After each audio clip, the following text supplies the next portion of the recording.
గుంటూరులో మంత్రి విడుదల రజనీ కార్యాలయంపై దాడిని మంత్రి అంబటి రాంబాబు ఖండించారు. ప్రజాస్వామ్యంలో హింసకి తావులేదన్న మంత్రి అంబటి అరాచక శక్తుల్ని ఉక్కుపాదంతో అణిచివేస్తామని స్పష్టం చేశారు. అరాచక శక్తులపై చట్ట ప్రకారం కఠిన చర్యలు తప్పవని అంబటి హెచ్చరించారు. జనసేన టీడీపీ పొత్తు 4 సీట్లలో పోటీ చేయడానికే పనికొస్తుందని అంబటి ఎద్దేవా చేశారు. చంద్రబాబు నాయుడు గారు గాని కలిసింది మీరేదో 4 సీట్లలో పోటీ చేయడానికి కలవండి తప్ప అరాచకాన్ని సృష్టించడానికి మీరు కలిస్తే మాత్రం ప్రజలు దీన్ని సహించరనే వాస్తవాన్ని మీరు కాస్త గమనించాలని మనవి చేస్తున్నా.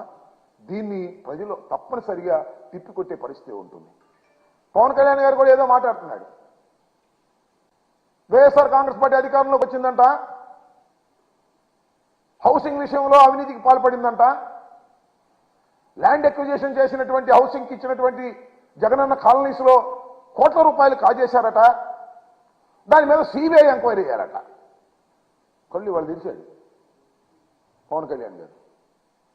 చంద్రబాబుతో కలిసిన తర్వాత ఆయన స్క్రిప్ట్ రాయటం, ఈయన సిబిఐ ఎంక్వైరీ చేయమంటాం. అసలు నేను అడుగుతానయ్యా పవన్ కళ్యాణ్ గారు, కాస్త ఆలోచించి చెప్పండి అయ్యా. మీ పార్ట్నర్ని అడుగు, పార్ట్నర్ మీన్స్ మీ దత్త తండ్రిని అడుగు. సిబిఐని వద్దన్నాడు, గుర్తుందా నీకు?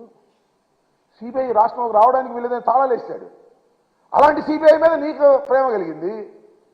ఆయన అనలేడు సిబిఐ అంటే, ఎందుకంటే ఆయన అనలేడు కాబట్టి నీ చేత అనిపిస్తున్నాడు.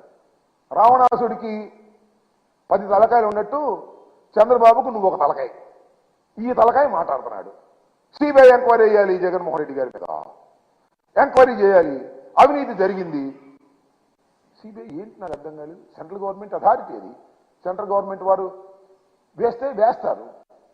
అదే చంద్రబాబు నాయుడు గారు సెంట్రల్ గవర్నమెంట్ పంపించినటువంటి సిబిఐ రాష్ట్ర సరిహద్దుల్లోకి రావడానికి వీలు లేదని గగ్గోలు పెట్టి తాళాలు వేసినటువంటి చంద్రబాబు నాయుడు గారి ప్రభుత్వం అప్పుడు ఉంటే ఆ పార్టీతో నువ్వు జత కట్టి ఇవాళ ఈ పిచ్చి మాటలు మాట్లాడే పరిస్థితికి నువ్వు ఎందుకు దిగజారిపోయావో ఒకసారి ఆలోచించమని మనం